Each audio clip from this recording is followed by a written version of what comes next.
விருந்தினர் பற்றிய ஒரு காணொளி. இனியவை நாணேற்றேன் ஊர் முதல் பன்மக்களும் தமக்குத்தம் என்போர் இன்னாத செய்யார் பொதுநல நோக்கோன் என்பவன்.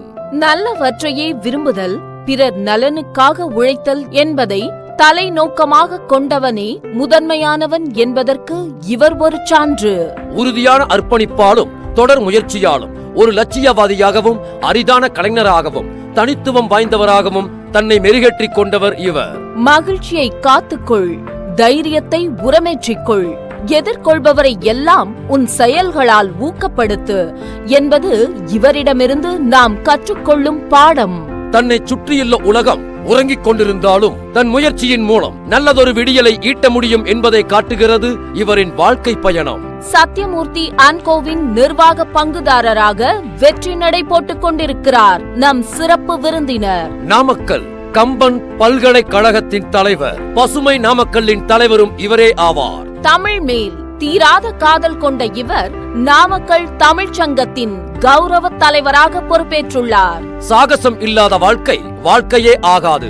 முடியாது எனும் ஆழியில் முடங்கி விடாமல் முடியும் எனும் வாகனத்தில் தன்னை மட்டுமல்ல சாதிக்க துடிக்கும் ஒவ்வொருவரையும் சிறகடித்து பறக்க வைக்கும் வழிகாட்டி இவர். மனதில் ஒளிபரப்பும் சிந்தனை, மக்களின் நெஞ்சில் விதைக்கும் நம்பிக்கை, அன்பின் மொழியால் இணைக்கும் இதயம், அதுவே இவரது அடையாளம்.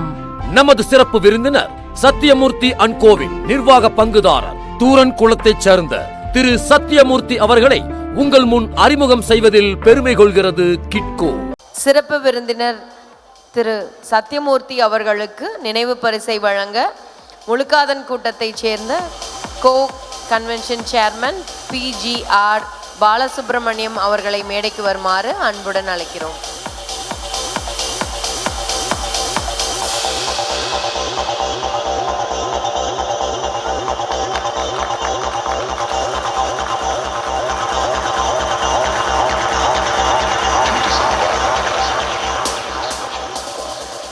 அனைவருக்கும் எனது இனிய மாலை வணக்கத்தை தெரிவித்துக் கொள்கிறேன்.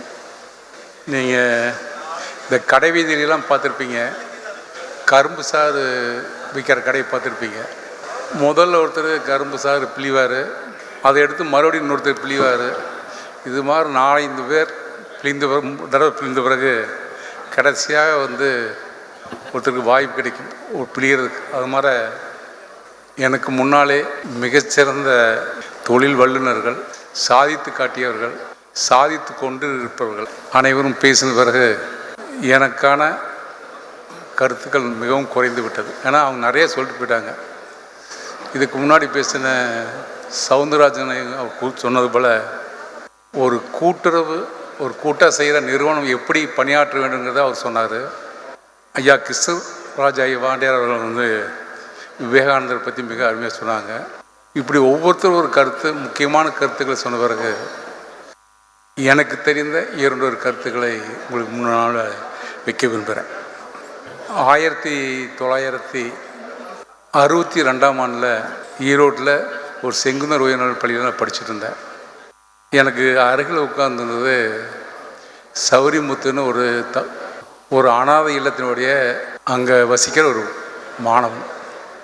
என்னுடைய பேனாவுடைய நிப்பு காணாமல் போயிடுச்சு. அவன் தன்னுடைய பேனா மறந்து வச்சுட்டு போயிட்டான். அதனுடைய நிப்பை எடுத்து நான் போட்டுக்கிட்டேன். அவன் தேடி பார்த்துட்டு நான் கிடைக்கல விட்டுட்டான். 2-3 நாள் கழிச்சு பார்த்திங்கன்னா அவனுடைய பேனா நிப்பு பட்டையே எழுதும். என்னுடைய எழுத்தை பார்த்து கண்டுபிடிச்சிட்டான். என்னுடைய நிப்பா அப்படின்னு கேட்டான். வேறு வழியில் அதை ஒத்துக்கிட்டேன். அவன் சொன்னான், என்னை கேட்டிருந்தா நானே கொடுத்துருப்பேன் அப்படின்னு.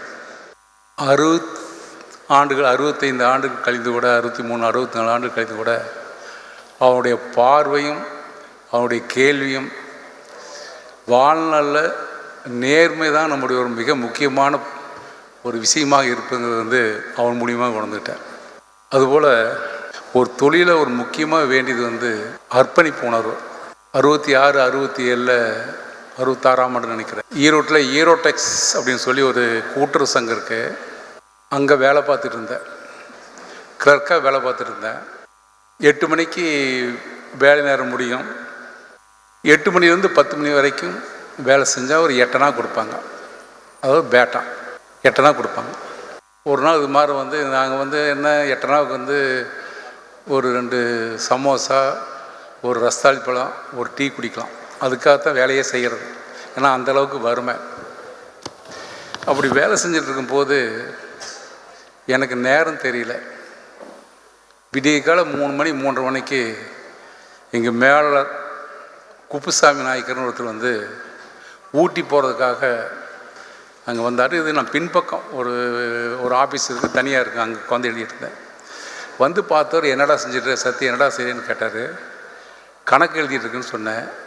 மணி என்னாச்சுன்னு தெரியுமானா எனக்கு கிடையாது எனக்கு தெரியலன்னு சொன்னேன். மணி 3:30 ஆச்சு, இன்னுமா எழுதிட்டுருக்கு அப்படின்னாரு. ஆமாண்ணே.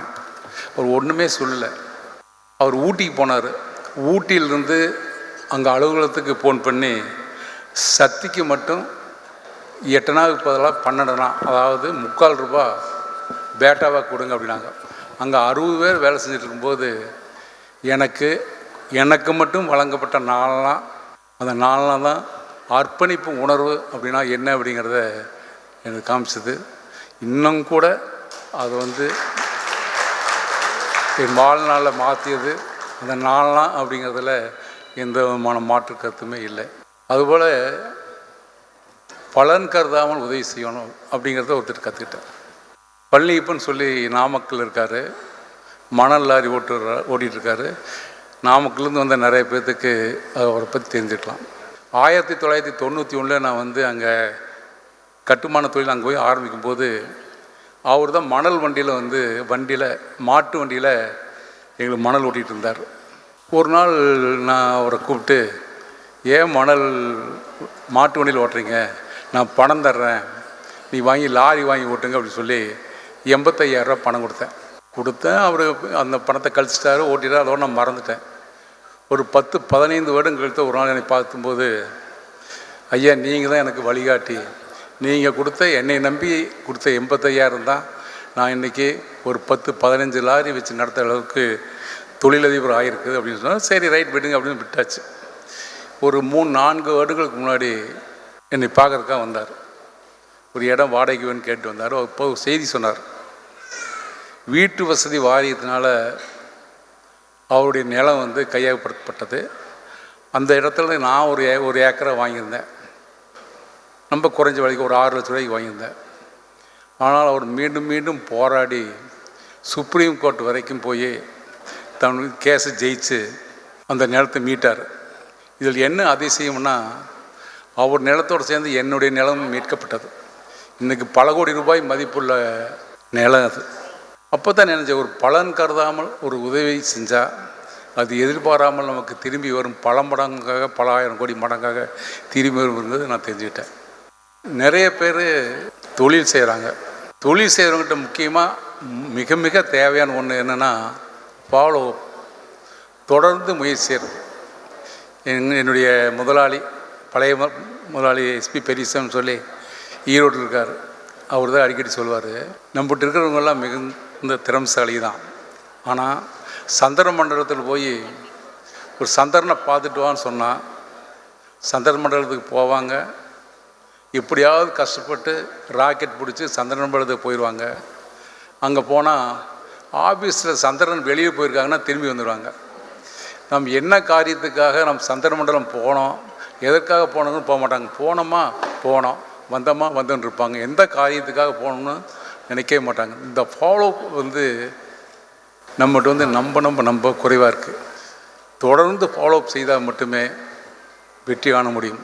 நிறைய பேர் சொன்னாங்க, விவேகானந்தர் சொன்னார், தோல்வி கண்டு தோண்டு பார்க்காத. அதெல்லாம் உண்மைதான்.